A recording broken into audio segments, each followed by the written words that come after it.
ఏపీలో కూటమిలో deputy CM పదవి రచ్చపై టీడీపీ హైకమాండ్ సీరియస్ అయింది.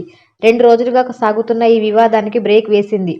పవన్ కళ్యాణ్తో పాటుగా లోకేష్కు డిప్యూటీ సీఎంగా హోదా కల్పించాలని టీడీపీ నేతలు డిమాండ్ చేస్తున్నారు. దీనికి కౌంటర్గా జనసేన నేతలు సైతం స్పందించారు. లోకేష్ను డిప్యూటీ సీఎం చేస్తే పవన్ కళ్యాణ్ను సీఎం చేయాలనేది తమ అభిమతమని చెప్పుకొచ్చారు. దీంతో ఇప్పుడు టీడీపీ హైకమాండ్ ఈ వ్యవహారంపైన నేతలకు వార్నింగ్ ఇచ్చింది. కూటమిలో చర్చించిన తర్వాతనే నిర్ణయం ఉంటుందని తేల్చేసింది. టీడీపీ నాయకత్వం ఆగ్రహం. జనసేనాని పవన్ ప్రస్తుతం డిప్యూటీ సీఎంగా ఉన్నారు. అయితే హోంమంత్రి పైన వ్యాఖ్యలు, తిరుపతి తొక్కిసలాట ఘటనలో పవన్ స్పందించిన తీరుతో కొత్త రాజకీయం మొదలైంది. పవన్ చేస్తున్న వ్యాఖ్యలతో ప్రభుత్వం ఆత్మరక్షణలో పడుతోందనే అభిప్రాయం టీడీపీ నేతల్లో మొదలైంది.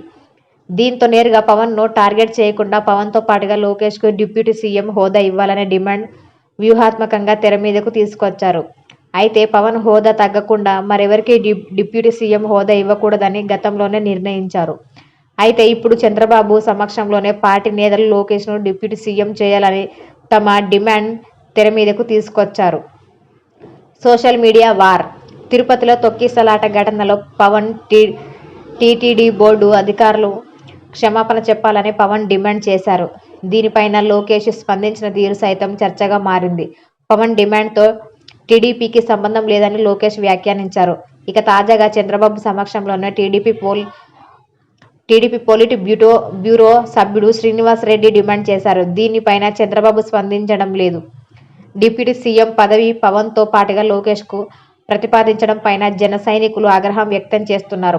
పవన్ ఏ విధంగా కూటమి అధికారంలోకి రావడానికి కారణమయ్యారో వివరిస్తూ పోస్టింగ్స్ పెడుతున్నారు. దీంతో సోషల్ మీడియా వేదికగా టీడీపీ, జనసేన మద్దతుదార్ల మధ్య వార్ కొనసాగుతుంది. కూటమిలో చర్చించి తాజాగా జనసేన నేతలు సైతం సీరియస్గా స్పందించారు. లోకేష్ను డిప్యూటీ సీఎం చేయాలని టీడీపీ నేతలు ఎలా కోరుకుంటున్నారో తాము కూడా పవన్ సీఎం కావాలని కోరుకుంటున్నామని చెప్పుకొచ్చారు. దీంతో కూటమిలో రచ్చ నియంత్రణకు టీడీపీ నాయకత్వం ముందుకు వచ్చింది. ఈ వివాదానికి ముగింపు పలకాలని ఆదేశించింది. అత్యుత్సాహం ప్రదర్శించవద్దని స్పష్టం చేసింది. ఏ నిర్ణయమైనా కూటమిలో చర్చించిన తర్వాతనే ఉంటుందని తేల్చి చెప్పింది. ప్రస్తుతం సీఎం చంద్రబాబు దావోస్ పర్యటనలో ఉన్నారు. దీంతో ప్రస్తుతం ఈ వివాదానికి తాత్కాలికంగా ఎండ్ కార్డు పడినట్లు కనిపిస్తోంది. కానీ కూటమిలో చర్చించిన తర్వాత అని చెప్పటం ద్వారా లోకేష్ను డిప్యూటీ సీఎం చేయటం పైన టీడీపీ ఇంకా ఆప్షన్ ఓపెన్గానే ఉంచినట్లు స్పష్టం అవుతోంది.